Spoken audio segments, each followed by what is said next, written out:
इस देश ने ऐसी किताबें लिखी है जिनको बहुत तलों पर पढ़ा जा सकता है, जिनमें पर्त दर पर्त अलग अलग रहस्य है और अर्थ है, जिनमें एक साथ दो तीन चार पांच अर्थ एक साथ दौड़ते रहते हैं, जैसे एक साथ पांच रास्ते चलने हो, पैरेलल, समानांतर। आपने बैताल पचीसी का नाम सुना होगा। आप सोच भी नहीं सकते कि यह भी कोई ज्ञानियों की बात हो सकती है, लेकिन बैताल पचीसी पर इस देश ने बहुत अनूठे प्रयोग किए। तो जिसको जो सुविधा हो, एक छोटा सा बच्चा भी बैताल पचीसी पढ़कर प्रसन्न होगा और परम ज्ञानी भी पढ़कर प्रसन्न होगा। इसको पढ़ने से खोजी को मार्ग मिल जाएगा, पहुंचे हुए मंजिल की प्रतिभिज्ञा होगी। जो नहीं खोजी है, नहीं पहुंचा हुआ है, उसके लिए केवल मन के आनंद, मनोरंजन होगा। वो भी क्या कम है, थोड़ी देर के लिए मन तो बाहर ही जाएगा। तो आज मैं बैताल पचीसी की प्रथम कथा सुनाता हूं। बैताल पचीसी की कथाएं, 25 कथाएं बड़ी अद्भुत है। पहली कथा है कि सम्राट विक्रमादित्य के दरबार में एक फकीर आया। सुबह का वक्त था। रिवाज के अनुसार लोग सम्राट को भेंट चढ़ने के लिए, चढ़ाने के लिए सुबह सुबह आया करते थे। उस फकीर ने भी जंगली सा दिखने वाला फल सम्राट को भेंट किया। सम्राट थोड़ा मुस्कुराया भी। इस फल को भेंट करने के लिए इतनी दूर आने की जरूरत क्या थी, लेकिन फकीर है, फकीर के पास और हो भी क्या सकता है। तो राजा ने उस फल को स्वीकार कर लिया। पास ही राजा का वजीर बैठा था, उसने वो फल उसके हाथों में दे दिया। जो भी भेंट आती थी वो वजीर लेता रहता था और रखता जाता था। यह क्रम लगभग 10 वर्ष चला। वह फकीर रोज सुबह आता और रोज वही उसी तरह का फिर एक जंगली फल ले आता, 10 वर्षों तक, और रोज सम्राट वजीर को फल दे देता था। न तो उसने कभी पूछा, क्योंकि सुबह सैकड़ों लोग भेंट लाते थे, फुर्सत भी नहीं होती थी, समय भी नहीं होगा पूछने का।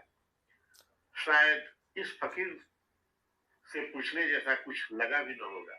पर एक दिन पास ही सम्राट का पाला हुआ बंदर भी बैठा हुआ था और सम्राट ने वजीर को फल न देकर बंदर को दे दिया।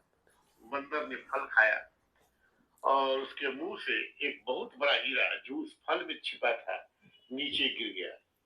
सम्राट तो चौंका, इतना बड़ा हीरा तो उसने देखा भी नहीं था। वजीर ने कहा, राजा ने वजीर से कहा, बाकी फल कहाँ है? वजीर ने भी सोचा कि जंगली फल है, फिर भी उसने सोचा कि सम्राटों के पास संभल कर रहना पड़ता है, तो एक तरहटे में वो फेंकता जाता था, क्योंकि फलों का करोगे क्या, जंगली थे, खाने योग्य भी नहीं लगते थे, स्वाद भी ठीक नहीं था। तलघारा खोला गया, भयंकर बदबू भरा था, क्योंकि सारे फल सड़ गए थे। लेकिन उन सड़े हुए फलों के बीच हीरे चमक रहे थे। ऐसे हीरे कभी सम्राट ने देखे भी नहीं थे। फकीर को कहा कि यह क्या राज है, तुम चाहते क्या हो, किस लिए 10 साल से यह भेंट ला रहे हो? और मैं ऐसा ज्ञानी कि मैंने कभी देखा भी नहीं। मैंने समझा जंगली फल है। इसलिए कहते हैं कि होश न हो तो जिंदगी ऐसे ही चुक जाती है। यहाँ से कहानी में दूसरी समांतर अर्थ की धारा शुरू होती है। जरा गौर से सुनिएगा। उस फकीर ने कहा, रोज ही जिंदगी लाती है, लेकिन जंगली फल समझकर तुम फेंकते चले जाते हो, और हर फल के अंदर हीरा छुपा है जिसे तुमने कभी देखा नहीं। खैर, जो हुआ सो हुआ, अब पीछे की तरफ मत जाओ, अन्यथा फिर चुक जाओगे, और आगे की तरफ भी मत दौड़ो, क्योंकि मैं देखता हूं सपने दौड़ रहे हैं, क्योंकि इतने सारे हीरे, दुनिया के तुम सबसे बड़े सम्राट हो गए हो। आगे भी मत जाओ, पीछे भी मत जाओ, मैं कुछ और तुमसे कहना चाहता हूँ, वो सुन लो। सम्राट सजग होकर बैठ गया। यह आदमी साधारण फकीर नहीं था, अब तक समझे थे कि फकीर था। जिंदगी साधारण नहीं है और जिंदगी ने तुम्हें जो दिया है वह बिल्कुल असाधारण है, लेकिन तुम्हें होश नहीं है। तुम हंसोगे कि 10 साल तक यह आदमी क्यों बेहोश रहा। तुम कई जन्मों से हो बेहोश। राजा वीर विक्रमादित्य तुम भी हो। हजारों साल से तुम ऐसे ही बैठे हो और जिंदगी रोज फल दिए जा रही है। हर पल छिपा हुआ जीवन का हीरा तुम्हारे पास आता है। अब राजा को समझ में आ गया कि ये कोई साधारण आदमी नहीं था।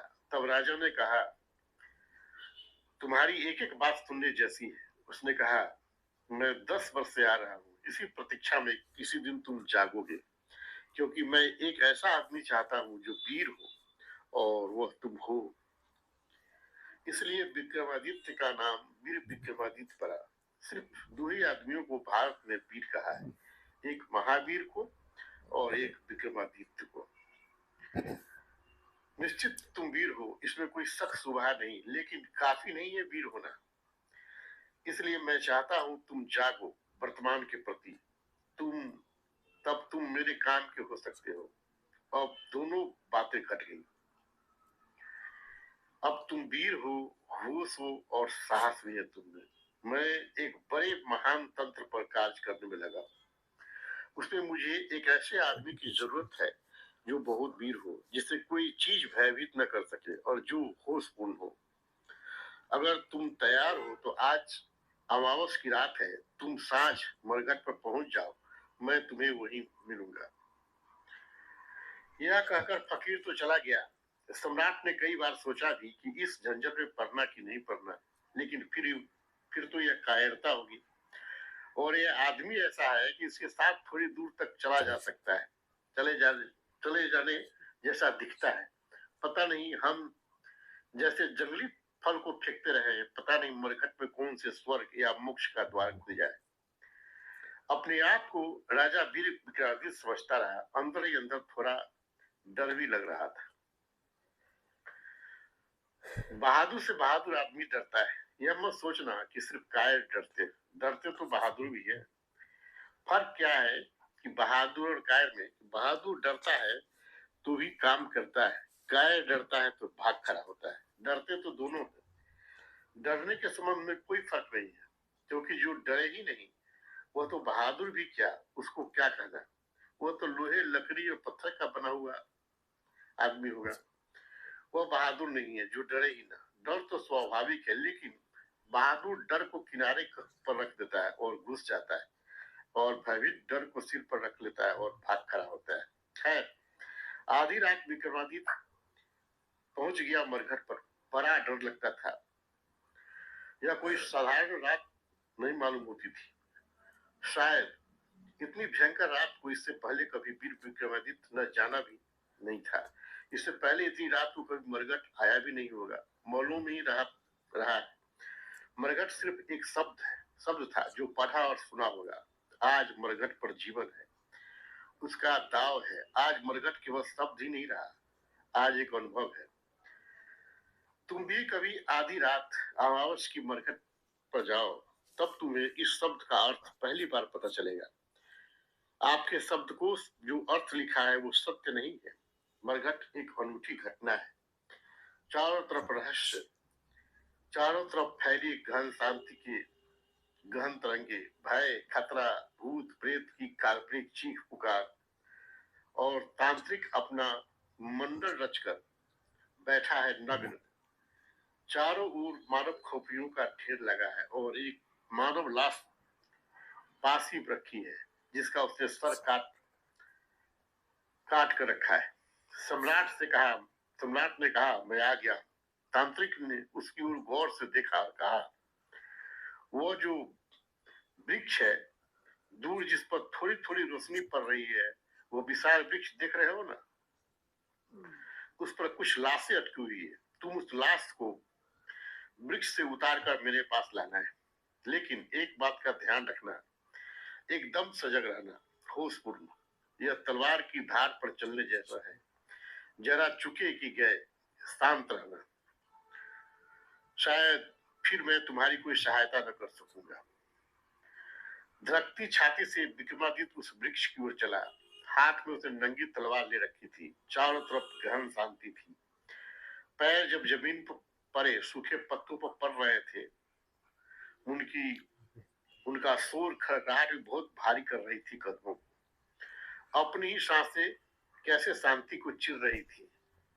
वो धीरे धीरे उस वृक्ष के नजदीक जाने लगा जिस पर लाश लटकी हुई थी। एक नहीं, पूरी 25 बड़ी भयंकर बदबू आ रही थी। उन लाशों के चारों ओर पैरों और उनकी टहनियों पर चमगादड़ उल्टे लटके होने का एहसास और मन में भय भर रहे थे। उनकी कर्कश ध्वनि से और दुर्गंध से दम घुटा जा रहा था वीर विक्रमादित्य का।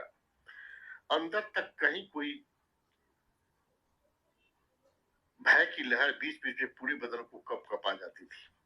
किसी तरह नाक को अवरुद्ध कर वृक्ष पर चढ़ा। हाथ पैर कांप रहे थे। वृक्ष पर चढ़ना भी बहुत मुश्किल था। किसी तरह उसकी लाश को डोरी काटी। वह लाश जमीन पर धम से गिरी। न केवल गिरी बल्कि खिलखिलाकर हंस पड़ी। विक्रमादित्य के प्राण निकल गए होंगे। सोचा था मुर्दा है, लेकिन यह तो जिंदा मालूम होता है, और जिंदा भी अजीब हालत में। घबराया हुआ नीचे आया और उससे पूछा, हंसे क्यों हंसे, क्या मामला है? बस इतना कहना था कि लाश उड़ी वापस वृक्ष पर जाकर लटक गई और लाश ने कहा, शांत होना, तो तुम ही मुझे उस फकीर तक ले जा सकते हो। तुम बोले तो तुम चुप गए। दोबारा लाश की रस्सी काट नीचे लाया। बड़ा मुश्किल काम था। बोलने से भी थोड़ी राहत मिलती है, क्योंकि जब आदमी को भय लगता है, कुछ बोलना चाहता है, हनुमान चालीसा तक पढ़ने लगता है। भय जब लगे अपने को भुलाने के लिए गीत गुनगुनाने लगता है, हनुमान चालीसा पढ़ता है और न जाने क्या क्या टुटके करता है। थोड़ी हिम्मत बढ़ जाती है, राम नाम जपने लगता है। कोई सहारा चाहिए। अब बोलना भी नहीं है, शांत भी रहना है। भयंकर सन्नाटा और चौर और मौत।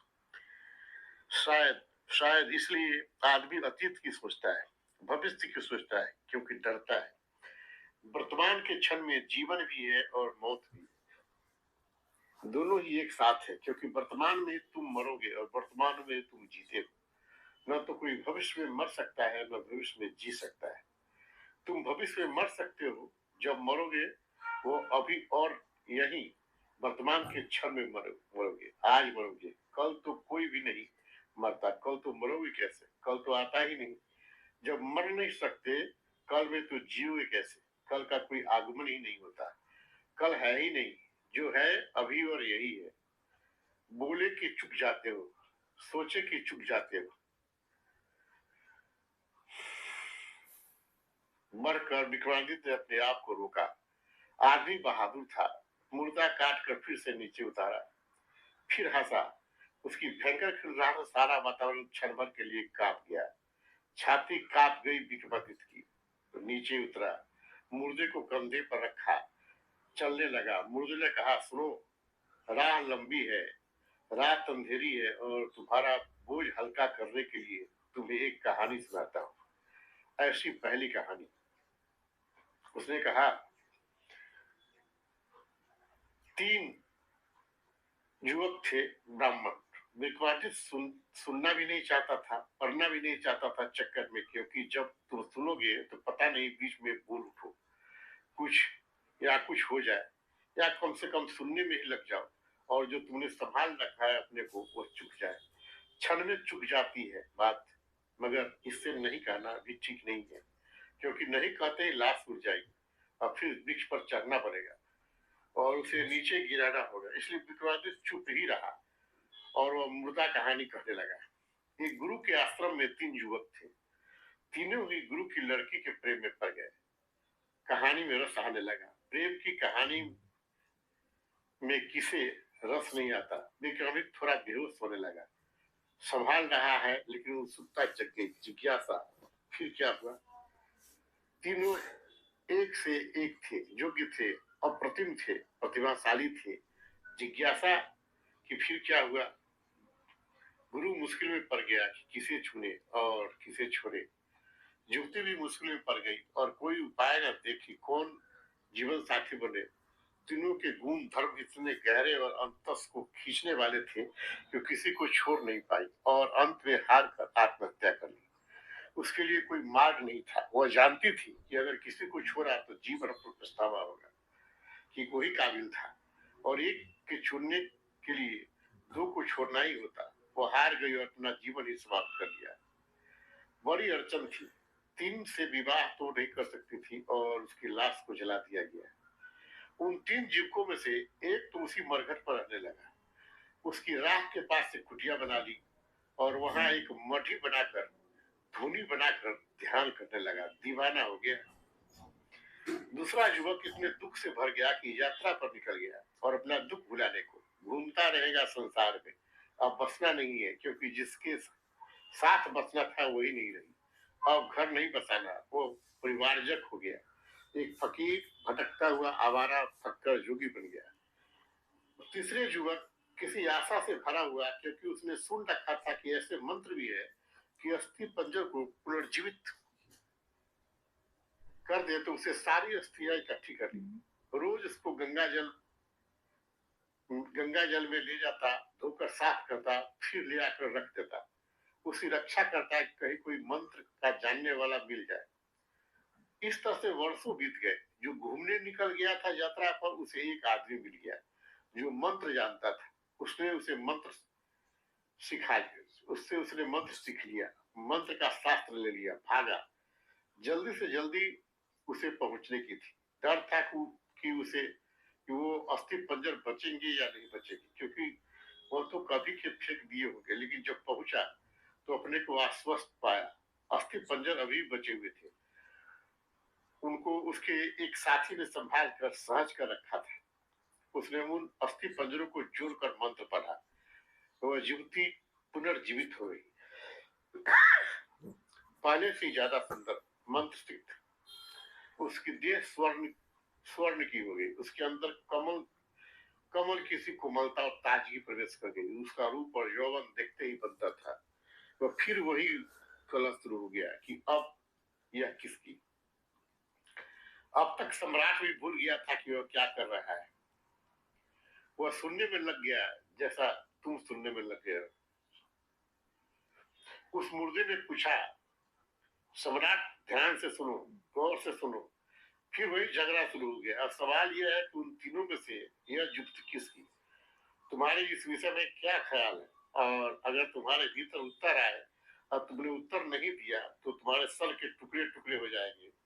तुम तत्क्षण में मर जाओगे। अगर उत्तर न आए तो कोई हर्ज नहीं। बड़ा मुश्किल है उत्तर न आना। आदमी का इतना बस थोड़ी ही है अपने मन पर। कोई बुद्ध पुरुष हो तो ना आए, ठीक है, सुन लिया प्रश्न, कोई हर्ज नहीं। विक्रमादित्य बड़ी मुश्किल में पड़ा। उत्तर तो आ रहा है। बुद्धिमान आदमी था, तर्कनिष्ठ था, समझदार था, शास्त्र का ज्ञाता था, तर्क साफ था। तब मुर्दे ने कहा, अगर उत्तर आ रहा है तो बोल दे, वरना तू इसी क्षण मर जाएगा। तब विक्रमादित्य ने कहा, उत्तर तो आ रहा है, इसलिए बोलना ही पड़ेगा। उत्तर मुझे यह आ रहा है कि जिसने मंत्र पढ़कर युवती को जिलाया वो तो पिता तुल्य है।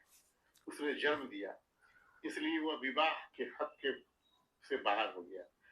पिता तुल्य से कोई विवाह थोड़ी किया जाता है। उसने तो उसे जन्म दिया है। और जिसने अस्थियां संभाल कर रखी थी, रोज गंगा जल में पवित्र करता था, उसकी देख रेख करता था, वो तो पुत्र तुल्य है। कर्तव्य सेवा उससे शादी नहीं हो सकती। प्रेमी तो वही है जो धुनी रचाए, राख लपेटे, भूखा प्यासा बरगद पर ही बैठा रहा, न कहीं गया न कहीं आया। विवाह तो उसी से। इतना कहना था कि लाश छुटी, कंधे से उड़ी और जाकर वृक्ष से फिर लटक गई, क्योंकि न बोलने की बात खत्म हो गई। विक्रमादित्य तो बोल गया था।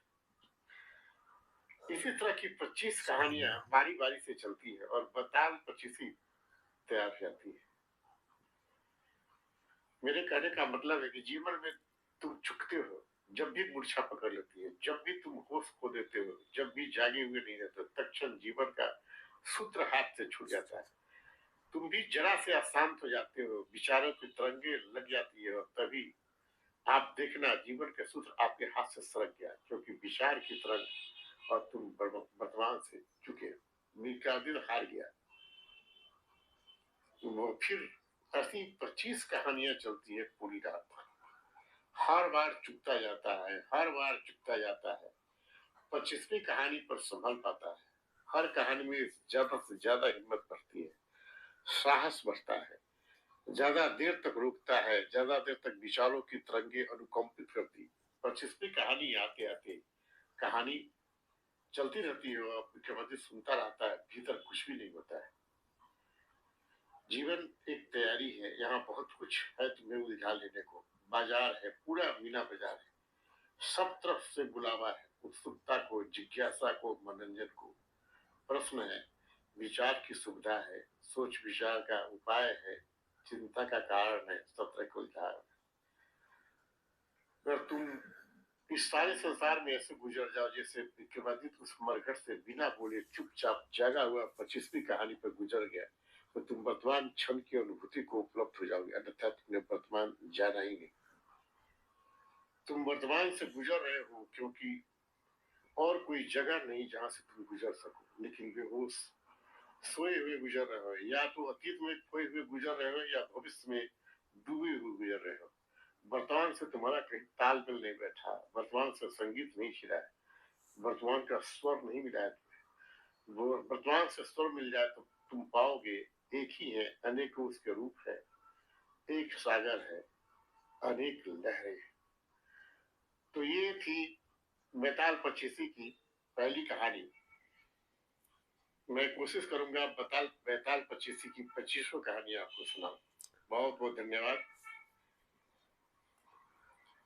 अगर कहानी पसंद आती हो, अंदाज पसंद आता हो, तो आप इसे लाइक करें, दोस्तों में शेयर। कहानी तो आपने सुनी और चैनल को सब्सक्राइब करें। बहुत बहुत धन्यवाद।